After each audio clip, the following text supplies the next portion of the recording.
Le député qui, lors de son élection, se trouve dans l'un des cas d'incompatibilité visés au présent chapitre est tenu d'établir dans les 8 jours qui suivent son entrée en fonction qu'il s'est démis de ses fonctions incompatibles avec son mandat, voilà.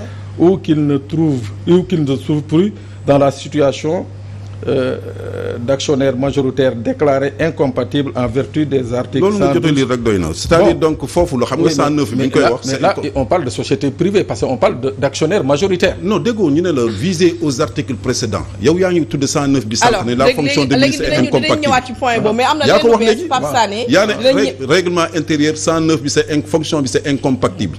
ça va bokk ci article yi. alors am nañu information bu ñëw léegi nee na ñu Mimi Touré est rentrée chez elle elle a dit qu'elle va pas voter. Alors son choix de ne pas voter est-ce que ça donne plus de chance ñi nga xam ne mooy la candidature de l'opposition? Non, mais balaa maa tontu foofu may ma rek sànq on parlait justement des pouvoirs du président des pouvoirs de police du président de l'Assemblée. Ouais.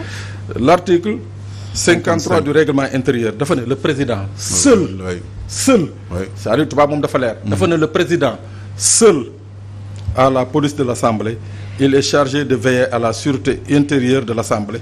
Il peut, à cet effet, requérir la force armée et toutes les autorités dont il juge le concours nécessaire. Cette réquisition peut être adressée directement à tout officier et fonctionnaire et qui sont tenus d'y déférer immédiatement sous les peines prévues par la loi article 3 de l'ordonnance de 1960 du 3 septembre 1960. Donc tey voilà ce qu'on moom lañ doon wax sànq moo tax ma ne je peux pas m'avancer à savoir ndax la présidence de séance a les pouvoirs du président de l'Assemblée. xam nga c'est un doyen d'âge. waaw. article bi ngay wax. ki mu visé mooy président Assemblée nationale. voilà. est-ce que tey am na pouvoir tey requérir les forces de l'ordre. en tout cas man gisuma ko fenn. waaw non moom lañ doon xool sànq moo tax ma ne la. waaw su fekkee daf ko def. dafa outrepasser ay prérogatives am. waaw. parce que li ko constitution li ko règlement intérieur may. mooy article 9 bi comme yaa ngi xool texte yi. mooy benn fexe ba ubbi sa ñu def appel nominatif xool ndax quorum bi atteindre nañ ko. ñu ubbi bu fekkee atteindre nañ ko ñu commencer liggéey bi. maintenant dañu liggéey bu ñu ko tàmbalee. amul débat. sauf su fekkee débat bi dafa porter sur procédure bi nekk en cours bon. foofu mën na joxe ñu mën na joxe parole bi mais à part ça amaatul beneen mission sauf aussi même article 10 bi reprendre na ko dafa wax ne article 10 bi ne président bi nga xam ne bu ñu la falee mooy président assemblée bu fekkee kii doyen d'âge bi. fal nañu président xam nga dafay jógee ci chaise am bàyyi kii continuer voilà ñu ne bu ñu demee ba président bi ñu fal am empêchement ñu ne immédiatement. le président d'âge mën na dellu si pour continuer l'élection des autres membres mais amul fenn fu ma gis foo xam ne may nañ ko prérogative pour que moom mu mën a requérir les forces de l'ordre pour mën a présider une séance. tension bu ñu nekk bu ñuy vivre foofu noonu niveau de l'Assemblée n'a pas le choix c'est pour calmer les ardeurs parce qu'elle avait même du mal wax ak ndax ku mu wax déjà micro am kenn du ko dégg. Elle avait du mal vraiment à canaliser les ardeurs des uns et des autres. est-ce que looloo tax même su fekkee ni essayé wu ma di dédouaner ce qu'elle a pris. parce que man xam nga man c'est même gis nga d'accord avant may tontu sa question man souci bi ma jëkk am parce que dañu jëkk wax ne y a une dame Aminata Dia. moom moo war a présider la séance ouais. Après la dégg ñu ne c'est Aïda Sow Diawara waaw. Là également j'ai pas eu l'explication parce que moi je me suis dit que su fekkee Aminata Dia mi ngi ci biir salle bi à moins que bu génne salle bi mais tant que moom mi ngi ci biir salle bi loi bi moom la contraindre pour mu présider séance loolu tamit war nañ ko vérifier parce que am na ku ma wax ne ma sax dafa désister mais mënu bu désister waratul ñëw ci biir séance xanaa bu boobaa day def délégation de vote pour ñu voter à sa place mais bu fekkee tant que mi ngi ci biir salle bi pratiquement c'est la plus âgée moom la loi bi wékk obligatoirement pour mu présider séance bi loolu je crois que aussi tamit nekk na lacune boo xam ne man décelé naa ko ce matin loolu tax il faut qu'on vérifie est-ce que cette dame était dans cette salle est-ce que qui présidait actuellement qui présidait waaw est-ce que am na loi bi am na droit présider ko ça c'est un débat aussi il faut qu'on se pose la question parce que tant que la doyenne d'âge mi ngi ci biir salle bi amul woon droit moom présider d'accord alors bu soirée naa ñëwaat ci yow Pape Sané la question que je t'ai posée tout à l'heure mooy départ Aminata Touré ak elle a pris la décision de ne pas voter ban tournure la mën a joxe carrément ci journée tey bi mooy li ñu doon wax sànq c'est-à-dire que calcul politique dem na ba jël en otage. Parce que instant yi seen nombre bi wàññeeku na. bu fekkee dem na. sur le plan vote moom ça veut dire que instant yi nii bu na ils sont presque à coude à coude. waaw mais est-ce que. puis ça c'est regrettable quoi. non est-ce que c'est extraordinaire. non est-ce que malgré son départ. sauf mu def vote par procuration. bon te boobu moom. non comme nee na elle ne vote pas je ne crois pas que mu def vote par procuration. donc je dis aujourd'hui au-delà du cas de soxna si Aminata Touré. Est-ce qu'il ne faut pas s'attendre également à ce que d'autres députés aient le même comportement parce que tamit lii dama ne c'est inédit. moom soirée honorable soirée là nee na moom il a fait 2 législatures mais lii c'est inédit. c'est-à-dire non. musu fee am. non musu fee am. dégg nga waxuma Sénégal rek mais yeneen dëkk yi. parce que man damay def droit comparé. donc je travaille à beaucoup d'assemblées sur ces questions. mais lii day écorne image Sénégal international. ah oui bien sûr. non loolu moom. j'ai dit c'est une première ça. li ni mel ni 62 nañ ko mujjee gis. voilà bi jamee di déloger les députés. est-ce que li nekkul di annoncer mois yi ñu nar a dugg. mais oui parce bien que sûr si 2023 bii nii c'est sûr que année électorale. mais nee naa prémisse yi bon na kii boo xoolee signe avant-coureur yu bon la war naa dal. oui signe avant-coureur yu bon pour la législature. mais même pour le pays. Ouais. Parce que bu ñu demee ba une institution qui est fragilisée c'est le pays qui est fragilisé parce que le pays l'État repose sur des institutions. Donc moi je crois que ne lii signe avant-coureur bu doy waar la looloo tax moi je crois que c'est des faits inédits parce que quand j'ai vu les images là je n'en revenais pas parce que pour man ña nga ci suspension de séance ba di waxtaan. mais diggante bi xëj na avant may si fii cette situation su fekkee fii la toll mais vraiment il y a de quoi déplorer ko et puis condamner ko. bu ñu tollee ci niveau bi ci dëkk ñu toll ci première journée d'installation ñu gis lu ni mel instant yi yan prérogative le président de la République mën a am.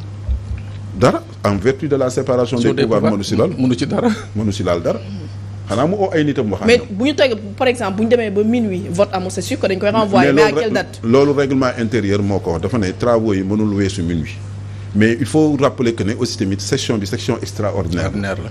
dafay dem ba 15 jours dañu ne benn jour au maximum au minimum. à 15 jours au maximum.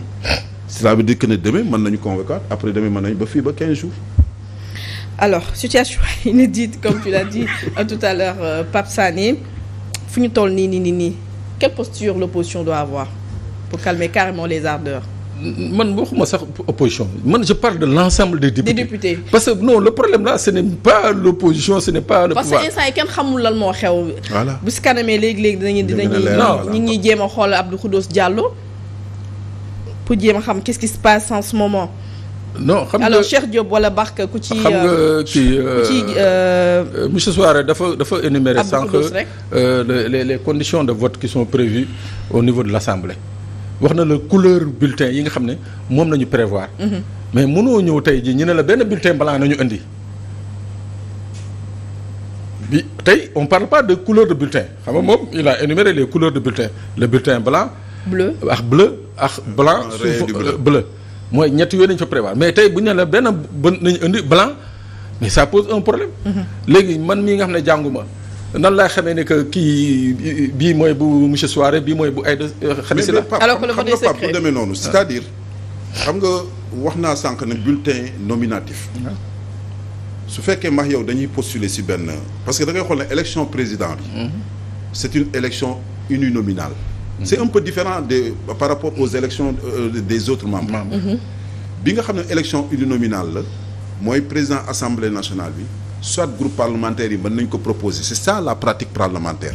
mais amul benn texte bu réglé ne procédure pour déclaration de candidature bi nii la war a demee.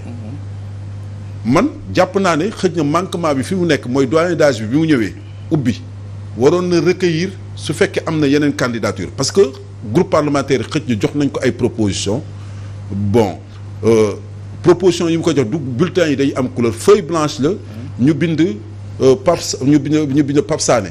mbaa ñu bind ci Alioune Souare mbaa ñu bind ci Binta. du dëgg c'est comme ça se passe c'est nominatif. donc le problème qui se pose maintenant su fekkee moom dafa ñëw ubbeegul séance ñu distribuer ay bulletins am na problème. parce que bulletins yi bi ñu koy déposer da nga war a xam candidat yi d'abord yan candidat la. ubbil xool ndax quorum bi c'est atteint.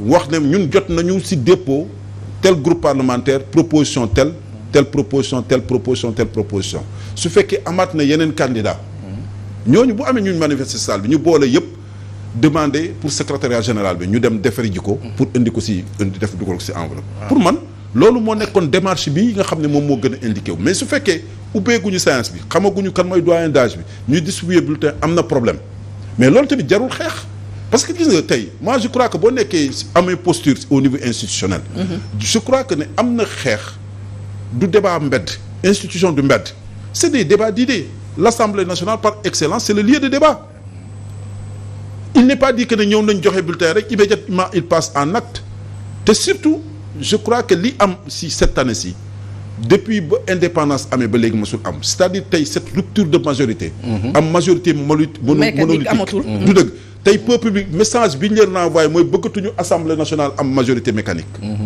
mais li ñu fa gisagum tey mais lii ñoo gis na xam ne su fekkee yow ragal nga ne jàpp nga ne kii même am na comportement bi mu amul mais c'est pas par les muscles on doit régler le problème c'est ça le problème je crois qu'il y a des débats aujourd'hui tu peux maintenant au cours de la procédure bu ñu ko démarrer nga def say observations demander maintenant est-ce qu'il y a d'autres candidats ramener même aussi tamit présidente doyen d'âge bi ramener ko à l'ordre su fekkee moom li mu dafa juum si ni mu war a doxee mais su fekkee candidat déclaré wuñu ko parce que ñële ni ma dégg ci information mooy amoon na ñetti bulletins yoo xam ne ay candidats ci mu desoon benn mais kooku déclaré gul candidature mu déposé wu ko c'est pas obligatoirement tamit dafa war a déposer ko bu ko neexee ci biir salle bi mu def ko le frère de l'ancien premier ministre il l'a fait si vous vous souvenez s'il y a une élection c'était en législature 2018 bi nga xamee ne par groupe parlementaire tànnuñu ko moom tànn Moustapha Niasse mais bi ñu ñëwee bi ci salle bi dafa def appel au règlement ne man je suis candidat ñu jël ko en compte defal ko bulletin man je crois que ne débat la c'est par excellence l'Assemblée c'est le lieu de débat donc de mon point de vue comportement yi waru fa mën a am c'est-à-dire lii c'est ça qui est déplorable et c'est ça qui est gênant pour une république mais une institution boo xam ne comportement yi waru fa mën a am waaye su fekkee les jeux ont été biaisés dès le départ aussi il fallait s'attendre à ça c'est vrai que comportement yi waru fa am tàmmuñu installation le premier jour de l'installation mu am yi mais ay xeex yu ni mel wala ay xëccoo wala ay waxanteeg saaga am na loo xam ne miin nañ ko ci seen législature muy 12e et 13e non loolu boo demee ci assemblée yëpp am na fa booy suivre ni monde bi di développer assemblée boo dem par excellence par nature c'est le choc des idées nit ñi dañuy chahutante tu as vu récemment en France tu as vu on a chahuté premier ministre bi ñëw di def déclaration politique mais insulte amul parce que xam nga man nee naa li ñu war a régler si surtout te dëkk yu bëri régler nañ ko mooy immunité parlementaire la notion d'immunité parlementaire l'irresponsabilité parce que dañ naan député bi bu nekkee si hémicycle lu mu wax donc kenn mënu ko stop alors que dans loolu mooy indi saaga yi am na ñoo xam ne réglé nañ ko tey dañ ko discipliné am na injure yoo xam ne boo ko waxee dañ lay sanctionné dëkk bu mel ni Allemagne dañ ko dindi carrément bu fekkee da nga tooñ ñi ko waru tooñ sax aajatul léegi daf lay poursuivre comme parce que li indi woon immunité parlementaire bu njëkk ba monarchie bi la woon nga xam ne dañu tegoon seen loxo boo amee position yu contraire ñoom ñu jàppal la brimer la defal indi lay jafe-jafe mais cette situation n'existe plus il y a la démocratie nit ñi dinañ exprimer wu li ñu xalaat ñu wax ko kon nag man je pense que de mon point de vue nit warul làqatu ci immunité parlementaire am sur la notion d'irresponsabilité pour mu mën a def yenn comportement yoo xam ne ku ko gis rafetul ci bët alors installation bu mel nii imagine ñu dem ba jour ba ñu war a voter ay lois et tout su fekkee tout le temps on amène le débat des projets de loi ñu koy mu susciter ay problèmes wala ñu koy bloquer assemblée bi carrément bloqué est-ce que yaa ngi may wax sànq séparation du président mënu intervenir à ce ci cas bii